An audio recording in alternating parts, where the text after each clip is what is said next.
ಯಾರೋ ಕೈ ಬಿಟ್ಟರೋ ನೀ ಕೈಯ ಬಿಡದಿರೋ ನಾರಾಯಣ.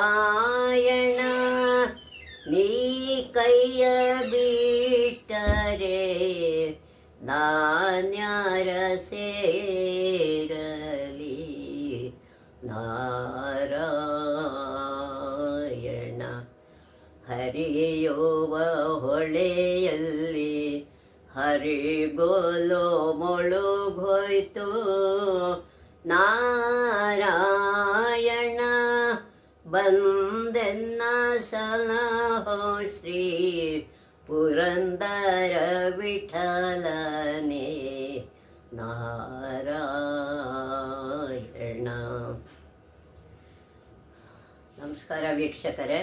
ಇಲ್ಲಿ 6ನೇ ಕ್ಷೇತ್ರವಾದ ಮೋಕ್ಷದಾಯಕ ನಗರಗಳಲ್ಲಿ ಉಜ್ಜಯಿನಿ ಅನ್ನೋ ವಿಷಯನ ನಾವು ಇವತ್ತು ತಿಳ್ಕೊಳ್ಳೋಣ.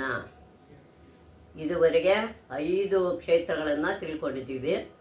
ಅಯೋಧ್ಯ, ಮಥುರಾ, ಕಂಚಿ, ಕಾಶಿ, ಹರಿದ್ವಾರ, ಋಷಿಕೇಶ ಈ ಕ್ಷೇತ್ರಗಳನ್ನು ತಿಳ್ಕೊಂಡಿದ್ದೀವಿ. ಮುಂದೆ ಉಜ್ಜಯಿನಿ ವಿಷಯನ ತಿಳ್ಕೊಳ್ಳೋಣ. ಉಜ್ಜಯಿನಿ ಎಂದರೆ ವಿಜಯದಾಯಿನಿ ಎಂದರ್ಥ. ಉಜ್ಜಯಿನಿ ಅಂದರೆ ವಿಜಯವನ್ನು ಗಳಿಸ್ತಕ್ಕಂಥದ್ದು ಅನ್ನೋ ಅರ್ಥ ಇದರಲ್ಲಿ ಬರುತ್ತೆ. ಸ್ಕಂದ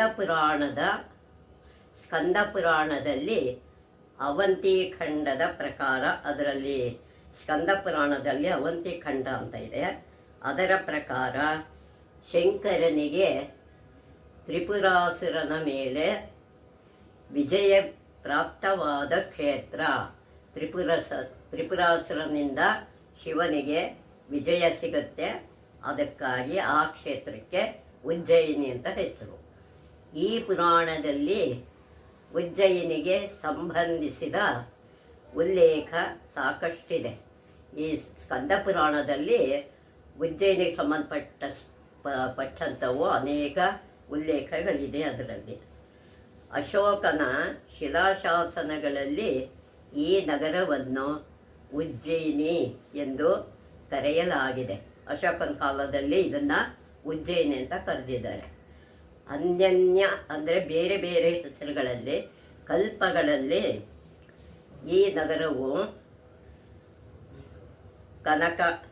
ಕನಕಶೃಂಗ, ಕುಶಸ್ಥಲಿ, ಅವಂತಿ, ಪದ್ಮಾವತಿ, ಕುಮುದ್ವತಿ, ಅಮರಾವತಿ